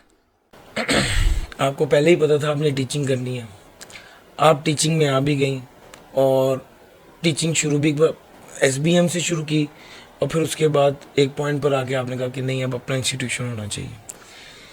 आपने अपना इंस्टीट्यूशन शुरू किया मनाबी के नाम से, ज़बरदस्त माशाल्लाह। अब क्या समझते हैं कि अब जब आपको इतनी डेप्थ में टीचिंग का पता था और ये भी पता था कि एजुकेशन पैटर्न क्या है, बच्चों को सिखाने का अच्छा तरीका क्या है, और ये भी पता था कि बच्चे किस तरह बेहतर लर्न कर सकते हैं, तो मनाबी में डिफरेंट क्या किया? सर हमने ये समझ लिया कि ऑनलाइन का ज़माना है। पहले मैं आपको थोड़ा सा मनाबी का बैकग्राउंड बता दूं। Manabi was not my brainchild. Manabi मैंने कंसीव नहीं किया था। मनाबी का जो आइडिया है वो सर जो मेरे पार्टनर हैं, सर उमैर हनीफ़, और हमारे एक और पार्टनर हैं जहांगीर अमीन साहब। तो ये जहांगीर अमीन साहब जो हैं, ये भी FCCA हैं और CA फाइनलिस्ट भी हैं, कोई आई थिंक एक आध पेपर उनका है, और लेकिन FCCA हैं वो, और वो एक बहुत मल्टीनेशनल कंपनी में बहुत सीनियर पोजीशन पे हैं। ये जहांगीर साहब और उमैर हनीफ साहब, ये दोनों बचपन के दोस्त हैं। सो उमैर हनीफ साहब जो हैं वो मेरे कॉलीग थे SBM में, और बहुत ही करीबी हमारा जो है ना, वो शदीद किस्म की हमारा जो है वो नफरत का रिश्ता है, आप समझ सकते हैं। आपने देखा ही है इतनी देर से हम टॉम एंड जेरी की तरह लड़ते हैं। He is like my blood brother, मतलब मेरे जो 2 छोटे भाई हैं मुझसे, मैं उनके बराबरी का मानती हूँ इनको। तो इन्होंने और जहांगीर साहब ने आइडिया कंसीव किया था। अच्छा, मैंने उस टाइम पे अपनी ICAP ने मुझे क्रैश कोर्स के लिए बुलाया था, and that was the first time कि किसी फीमेल टीचर को ICAP ने क्रैश कोर्स के लिए बुलाया। और इस्लामाबाद में क्रैश कोर्स होता नहीं, आपको पता है। फिर अब आप नाराज हो जाएंगे मैंने अगर आपसे कहा, लेकिन आपको पता है लाहौर में ही होता है, ठीक है ना। वो पहली बार इस्लामाबाद में। इस्लामाबाद वालों को ना मैंने देखा ओवरऑल अभी तक जितनी पॉडकास्ट भी की हैं सबसे ज्यादा गिला लाहौर वालों से ही सर बनता भी है ना। असल में लाहौर वाले काम कर रहे हैं ना ऐसा। सर इसीलिए तो हम आपकी नकल कर रहे हैं। तो उन्होंने ये आइडिया कंसीव किया और उन्होंने कहा मुझे कि आप, क्योंकि हम इतने ज़्यादा बिल्कुल बहन भाइयों की तरह घर पे आना जाना, मेरे हस्बैंड के साथ बहुत अच्छी दोस्ती है, मेरे भाई के साथ तो मेरे भाई की बहुत अच्छी दोस्ती है, तो उन्होंने कहा कि आप जो है वो, मैं ऐसे ऐसे हम कर रहे हैं तो आप हमारे साथ आएँ। और मैंने कहा कि ठीक है मैं आपके साथ आती हूँ। हाँ थोड़ा मुझे उस टाइम पे मनाबी पे मुझे कोई डाउट नहीं था, मुझे उस टाइम पे बस ये था कि मैं कैंपस अगर छोड़ दिया तो बच्चों से दूर हो जाऊंगी, क्योंकि बच्चे ही तो मेरी ज़िंदगी है। तो मैं जब बच्चों से मिला नहीं करूंगी तो कैसे मज़ा नहीं आएगा। कैमरे को देख के, मैंने सिर्फ कैमरे को देख के नहीं पढ़ाना, पर जब हमने मनाबी का सिस्टम बनाया सारा, अब ऐसा हमारा सिस्टम है कि वो जो बच्चा है, हालांकि मैं कैमरे को देख के बात कर रही होती हूँ, आपने मेरा ऑफिस भी देखा है अभी, लेकिन मैं ये फील कर रही होती हूँ कि ये जो कैमरा है, कैमरा नहीं है ये अली उसामा है, ये कैमरा नहीं है ये सना है, ये कैमरा नहीं है ये समन है, ये कैमरा नहीं है ये अहमद है। क्यों? क्योंकि मैं उन बच्चों के साथ ऑफ द कैमरा बहुत ज़्यादा कनेक्टेड हूँ। मनाबी का जो एक यूनिक सेलिंग पॉइंट है वो है हमारी इंगेजमेंट विद आवर स्टूडेंट्स। एक कैंपस की क्लास जो होती है, जिसके अंदर कैंपस में आपके 150, 200, 250 जितने बच्चे बैठे हैं, वो क्लास रिले करना स्टूडेंट्स को ऑनलाइन एक अलग बात है, और डेडिकेटेड ऑनलाइन क्लास के जिसमें मैं इस कैमरे के अंदर देख के बात कर रही हूँ, वो एक और बात है। और मनाबी में हमने ये सिस्टम रखा है। हमारी जो लाइव क्लास है, गूगल मीट के ऊपर हम करते हैं, हमारी जो लाइव क्लास है उसमें हमने 2 स्क्रीन लगाई है। एक स्क्रीन पे चैट चल रही है, एक स्क्रीन पे मेरी क्लास जा रही है। मैं साथ साथ बच्चों के मैसेजेस पढ़ रही हूँ और सामने तो मेरे कोई है ही नहीं। इसका मतलब है my full focus is on that online child. Attendance होनी है पूरे हफ्ते। हफ्ते के एंड के ऊपर मेरी असिस्टेंट मैसेज करेगी कि मैम आपसे सख्त नाराज हैं, explain yourself, why were you absent this week. So ये मनाबी का यूनिक सेलिंग पॉइंट है। अच्छा, this is for Manabians only, कि हम लाइव क्लास के अंदर इंटरैक्ट कर रहे हैं, हम उनसे इनको रिकॉर्डिंग्स भी दे देते हैं, वही रिकॉर्डिंग पोर्टल पे अपलोड भी कर दी। नॉन मनाबियंस के लिए हमने क्या किया, we have a WhatsApp group. उसमें इस वक्त हमारे पास आई गेस कोई 650 या 630 से 650 के दरमियान स्टूडेंट्स हैं। 24/7 हम उसके अंदर बच्चों के साथ कनेक्टेड है। So that is for non Manabians. अब जो बच्चे हमारे मनाबी के इनरोल थे, जो कि through out the session regular थे, हमने फिर उन बच्चों के लिए क्या किया, हमने कहा उनको फील होना चाहिए कि भाई they should be privilege that they are part of Manabi, they are Manabian. तो हमने फिर ऐसे किया कि मैंने अपने घर पे, यहीं इसी ड्राइंग रूम में, मैंने और उमेर भाई ने मिलकर हम लोगों ने एक पार्टी की। जहांगीर साहब जो हमारे CEO हैं वो भी आए, और जो मोस्ट रेगुलर स्टूडेंट्स थे उनको मैंने बुला के मैंने अपने हाथ से खुद खाना बनाया और उनको वो खिलाया। सो उस दिन बच्चों को एहसास हुआ कि यार जो हम थ्रू आउट द सेशन आते रहे हैं, हमें कितना उसका जो है वो फ़ायदा हुआ है। हाँ, तो ये यूनिक सेलिंग पॉइंट है, our engagement with the student. अब एक बच्चा मुझसे ये भी मशवरा मांगेगा कि मैम मैं बिजनेस शुरू करने जा रही हूँ ज्वेलरी का, तो आप मुझे इसमें मशवरा दें। एक बच्चा मुझसे ये भी कल एक स्टूडेंट ने मुझे मैसेज करके कहा है कि मैम कॉट मैंने लेना है अपने बच्चे के लिए, तो कैसा होना चाहिए कि वो जो है ना ज़्यादा सस्टेन कर सके। बच्चा हमसे ये मशवरा भी मांगेगा कि जी मेरी शादी होने वाली है मैम, तो मैं क्या करूं। बच्चा हमसे हर किस्म का मशवरा मांगता है। अभी पिछले दिनों एक बच्ची मशवरा मांग रही थी कि मैंने जी वो स्टॉक्स में मैं इन्वेस्ट करना चाहती हूँ, तो मैंने कहा सर उमेर से पूछो, उनको बहुत पता होता है इन बातों का। That is the thing we are giving in Manabi. We are connected with you, we are at your home and you are in our heart. अच्छा, ज़बरदस्त, आपने सारा पॉइंट बड़े ज़बरदस्त तरीके से बताया। मैं थोड़ा सा बात को एक दूसरे एंगल पर भी लेके जाना चाह रहा हूँ। वो ये है कि मुझे लग रहा है कि excessive use of social media जो है ना, वो बच्चों का बहुत ज़्यादा टाइम भी कंज्यूम कर रहा है और अनफॉर्चुनेटली वो बच्चों को गाइड नहीं कर रहा। अगर एक बच्चा किसी फेसबुक के ग्रुप पे लिख देता है कि जी who is the best teacher of text या who is the best teacher sir of poll poll कराते हैं, पूरा पोल। अच्छा, मैं ये समझता हूँ कि एज्यूमिंग कि वो जेन्युइन है, हालांकि अनफॉर्चुनेट ये है कि वो नहीं होता, लेकिन एज्यूमिंग कि वो जेन्युइन सर है। इतना भी सच नहीं बोलना था। अच्छा, वो कहते हैं कि उसके अंदर आप जो है वो सारा दिन बैठ के वो देखता रहेगा कि किसके कितने वोट हुए हैं। वो इतना फारिग है, या उसको दुनिया में और कोई उसके पास सोर्स ऑफ इंफॉर्मेशन नहीं है, या कोई रिलायबल बंदा नहीं है कि 50 या 100 पेड बंदे जो हैं वो उसको बता रहे हों कि यार कौन सा टीचर बेस्ट है। मेरा सिर्फ आपसे पॉइंट ये है कि जो इतना excessive use of social media है उसको कैसे कंट्रोल किया जाए बच्चों के लिए, जबकि टाइम वेस्ट हो रहा है। और सीए वालों के लिए तो टाइम ही हर चीज़ है। सर आप बिल्कुल सही कह रहे हैं। टाइम तो वेस्ट करने का ये आलम है हमारा कि इसके ऊपर बाकायदा मीम्स बनी हुई हैं कि शुरू हो गया है अगस्त और अब पेंडिंग लेक्चर्स 2x के बजाय 3x पे देखने का टाइम आ गया है। सो टाइम तो हम इतना वेस्ट करते हैं। अब हम जब ये बात कहते हैं तो बच्चे नाराज़ हो जाते हैं, लेकिन ये सच है कि बच्चे जो हैं वो इंतज़ार करते हैं आखिरी महीने का। आखिरी महीना शुरू होता है तो जो महीना उन्होंने तैयारी करनी है उस टाइम पे वो अपने पेंडिंग लेक्चर्स दे रहे होते हैं। और बाय द वे, अगर बीइंग अ टीचर आप कोई 3-4 दिन लेट हो गए हैं कोर्स ख़त्म करने में, तो फिर तो आप बता, वो खड़ी हो जाए कचहरी में। फौरन सर पोस्ट लगनी है, ठीक है, और उसके ऊपर 8-10-12 आ जाएंगे जी हमारे साथ भी यही हुआ है, जबकि हमने डेटाबेस में जाके देखा उस नाम का कोई बच्चा ही नहीं है। पता नहीं उसके साथ ये कैसे हुआ है। तो ये बात आपकी बिल्कुल सही है कि वो फायदे से ज़्यादा नुकसानदेह हो गया है। एक चीज़ और मैं कहना चाह रहा हूँ कि ये ना एक बड़े अनफॉर्चुनेट है। आप ना, यानी बच्चा मुंह पे आके टीचर को ये कहे कि फिर मैं सोशल मीडिया पे मैसेज कर देता हूँ, ये अजीब सा, ये सोशल मीडिया का एक ऐसा एब्यूसिव यूज़ है कि जो अनकंट्रोलेबल होता जा रहा है। यानी हम लोग के इंस्टीट्यूशन में लास्ट टाइम एक ऐसा मामला हुआ एंड हमने उस फेसबुक पे कहा कि आज के बाद अगर कोई कंप्लेंट होगी तो वो प्रॉपर चैनल के जरिए होगी तो हम उसको एड्रेस करेंगे, अदरवाइज हम नहीं करेंगे। अच्छा, इसी तरह ही और जगहों पर भी है। ना बच्चा किसी टीचर की ग्रेस का ख्याल रखता है, ना बच्चा किसी टीचर, अदब और एहतराम वाली बातें तो बहुत पुरानी हो गई ना। बिल्कुल बिल्कुल। आप कम से कम अपने किसी अच्छी फैमिली से होने का सबूत ही दे देना जो बच्चा ये कर रहा है। और इतनी और उसका सोशल मीडिया का एक्सेसिव यूज में और जो एब्यूसिव यूज में कहूँगा उसमें ये चीज़ है कि मास्किंग बहुत ज़्यादा है। एक बंदा उसने 10 आईडी बनाए हुए हैं। अब आप, वो बच्चा जेन्युइन होगा और वो जो बात कर रहा होगा शायद वो भी जेन्युइन होगी, लेकिन वो जिस आईडी से कर रहा होगा वो दूसरे नाम का होगा। अब एक बच्चा जो है उसने मुझे टैग किया और टैग करके कहता है कि सर मैं एडमिशन लेना चाहता था टैक्स में, लेकिन सर आपकी मैनेजमेंट की वजह से मेरा एडमिशन नहीं हुआ। मैंने उसको उसके नीचे लिखा कि ये मेरा व्हाट्सएप नंबर है, प्लीज़ आप इस पर कॉन्टैक्ट करो। उस बच्चे का मुझे मैसेज आ गया। मैंने उसको कॉल की, मैं कहा अस्सलाम वालेकुम बेटे, आपका क्या? मैंने कहा जी ठीक। मैंने कहा आपका क्या नाम है? उसने कहा लतीफ़। मैंने कहा बेटे आईडी तो मुबशर की है। कहता सर वो मेरी दूसरी आईडी है, तो नहीं मेरा नाम लतीफ़ है। मैं कहा अच्छा अब बताओ प्रॉब्लम क्या हुई है? कहता सर असल में मुझे एडमिशन चाहिए FR1 में। वो चूँकि FR1 वाले टीचर जो है वो मेरे मैसेज का रिस्पॉन्ड नहीं कर रहे, तो मैंने सोचा मैं आपको टैग कर। अब आप देखें, आईडी भी फेक, स्टूडेंट भी फेक, क्यूरी भी फेक, और उस सारे के अंदर एक वो बंदा जो समझता है कि यार मैंने स्टूडेंट की हेल्प करनी है। मैं बच्चों को कहूँगा कि बच्चों ये जो आप कर रहे हो ना, इससे अल्टीमेटली वो टीचर जो एनर्जी के साथ लगा हुआ है आपको पढ़ाने के लिए वो थक जाएगा। बिल्कुल वो थक जाएगा।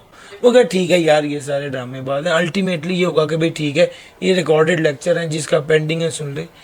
ये इस तरह के टीचर्स जो कि लाइव क्लास कराते हैं, और आप अगर कभी जेन्युइनली, ये जो मिस ने बात कही है कि लोग पागल कहते हैं, आप इमेजिन करें ना कि कैमरे के सामने एक खातून बोल रही है या टीचर बोल रहा है और साथ वाले घर को लग रहा है पता नहीं कौन सी लड़ाई हो गई है, और वो अपनी पूरी एनर्जी दे रहा है, ऐसे जैसे 200 बच्चे की क्लास की एनर्जी होती है।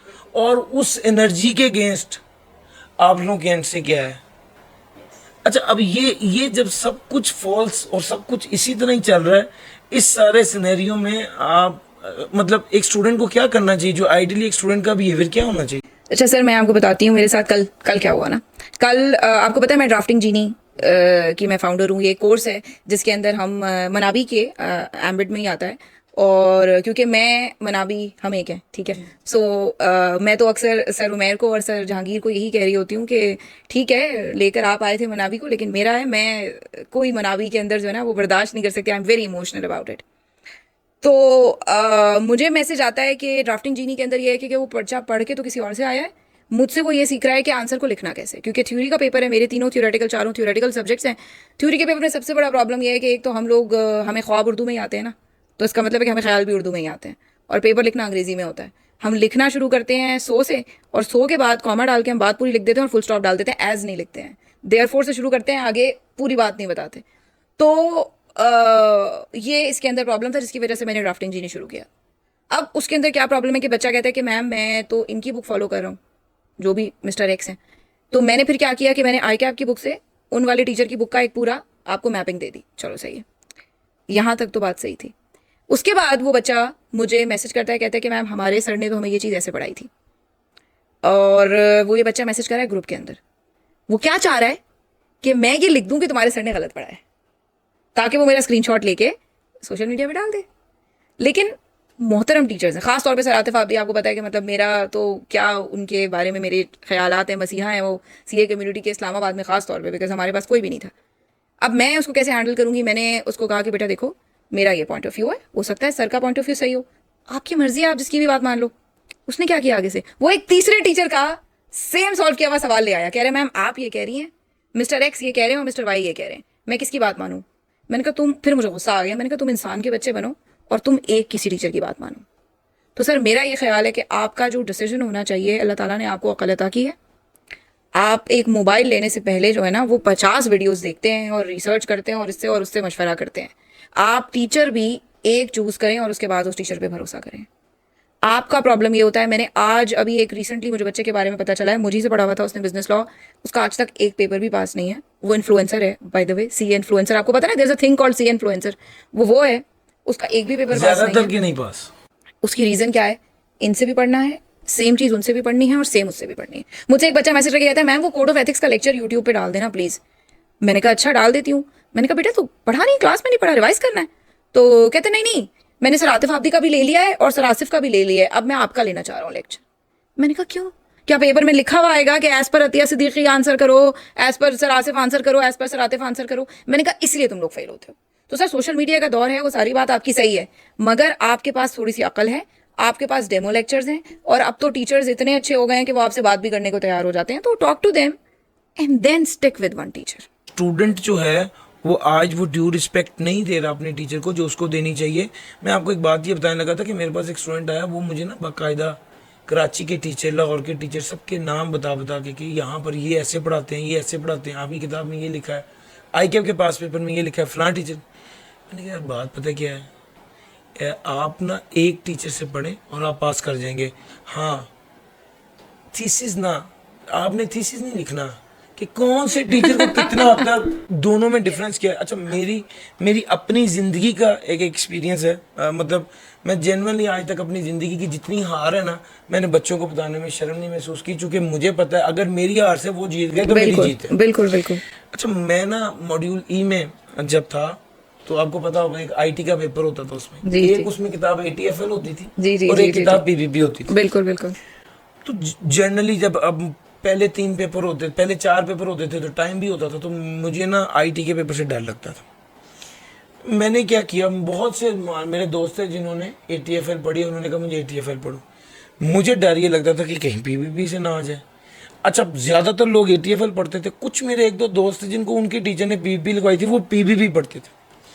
मैंने क्या किया, मैंने कहा नहीं मैं चैंपियन बनूंगा। मैंने ATFL भी पढ़ी, PPP भी पढ़ी, इस पे मैं रुका नहीं।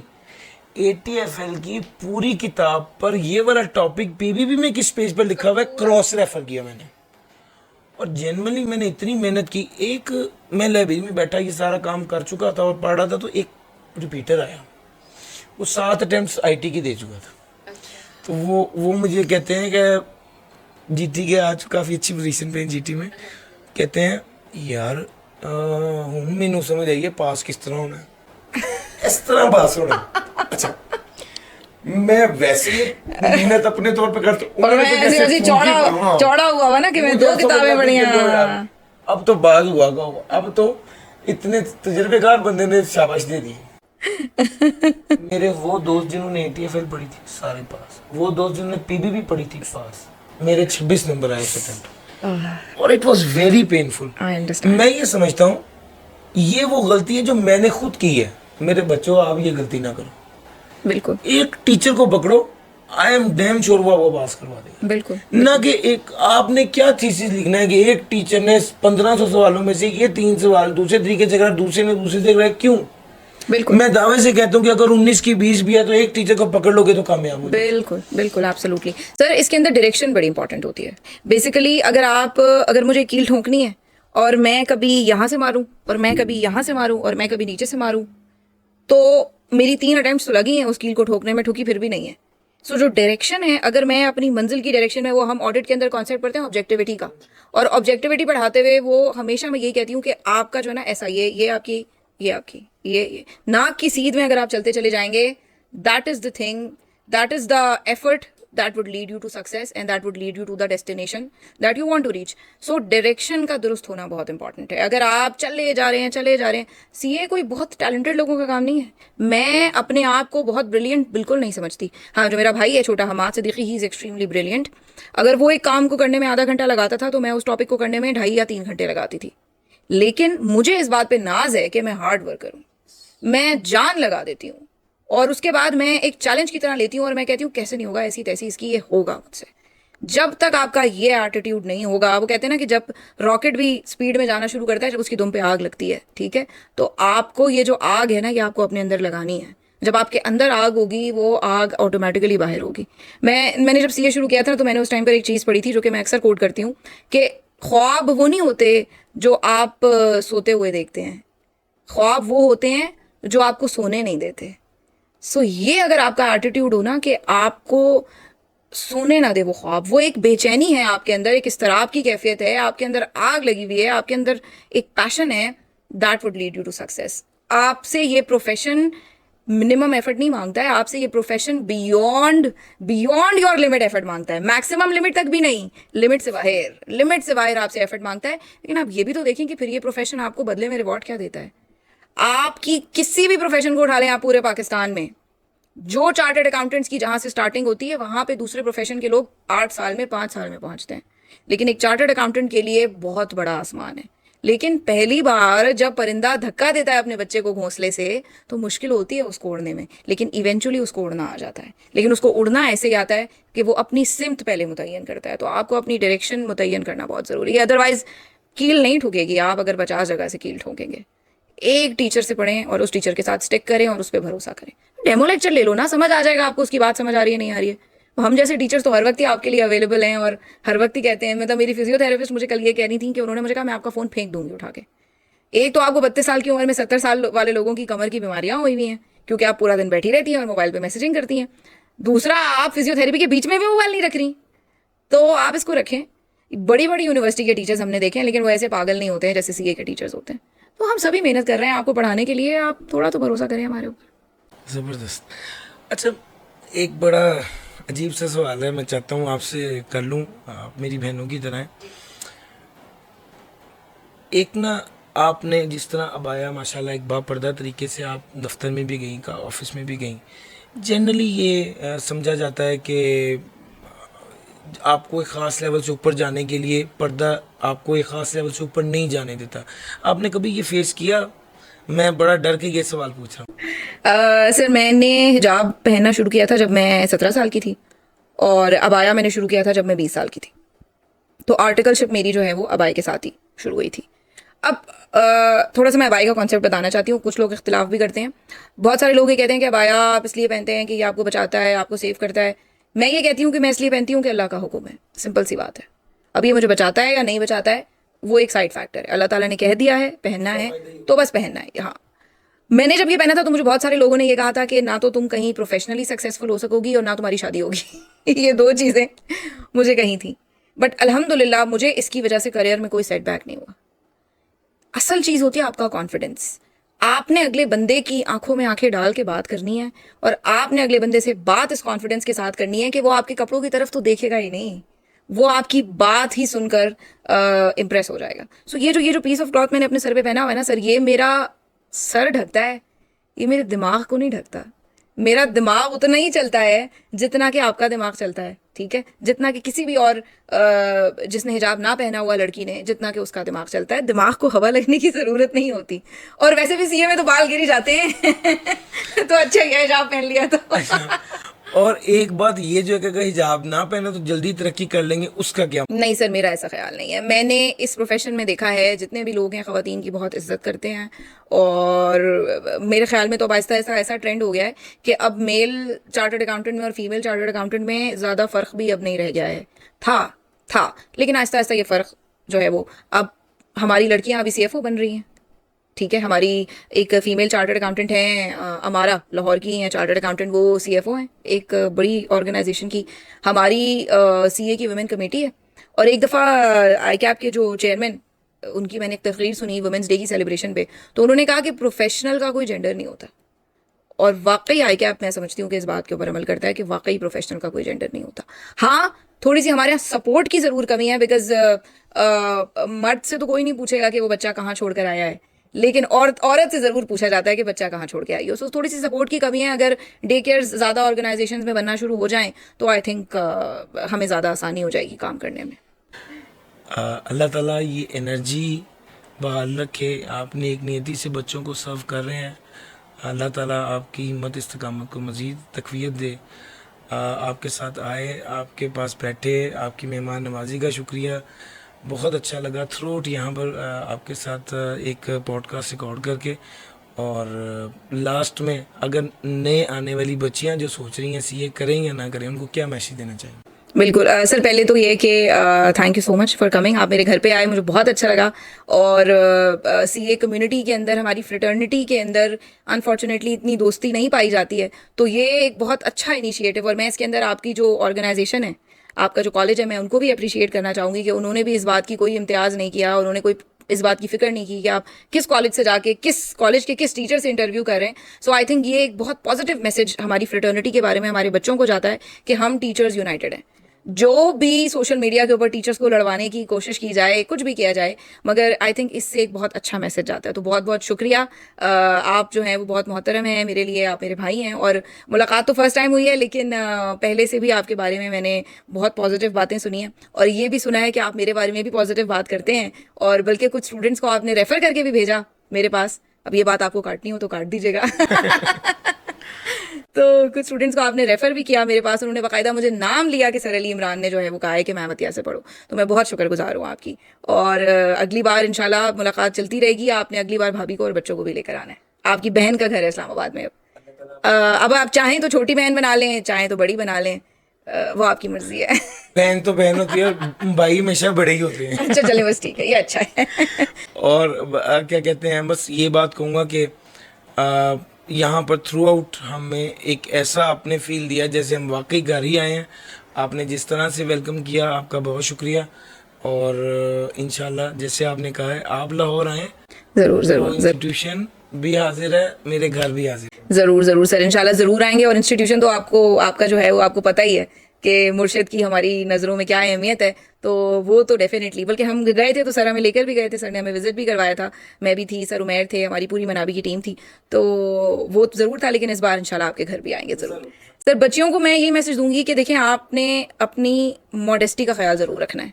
आप मेल्स के साथ ज़रूर आप रहती हैं, आप मेल्स के साथ बात करेंगी, आप उनके साथ काम करेंगी, आप उनके साथ हंसी मजाक भी करेंगी, दोस्ती भी करेंगी, लेकिन इस प्रोफेशन के अंदर आप बहुत आराम से अपनी मॉडेस्टी का ख्याल रख सकती हैं।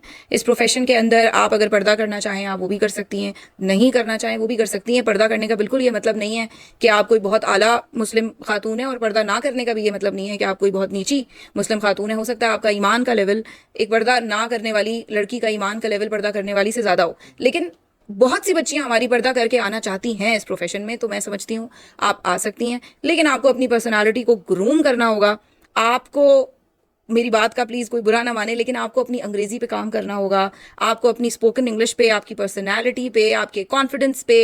हिजाब का मतलब बिल्कुल ये नहीं है कि आप नज़र झुका के रहेंगे। आप नज़र उठा के, आप कंधे उठा के भी रह सकते हैं, और आप अपनी हुदूद में रहते हुए अपनी सारे काम कर सकते हैं। ये प्रोफेशन आपके लिए है, आप इस प्रोफेशन में ज़रूर आइए। आपका बहुत शुक्रिया जी। अपने व्यूअर्स को एंड पे यही कहूँगा कि एक ही अभी तक फीमेल चार्टर्ड अकाउंटेंट के साथ पॉडकास्ट कर चुका हूँ, और मुझे लगा कि उनकी एनर्जी जो है ना वो सारे मर्दों पर भारी थी। आप सबका शुक्रिया। अल्लाह हाफ़िज़।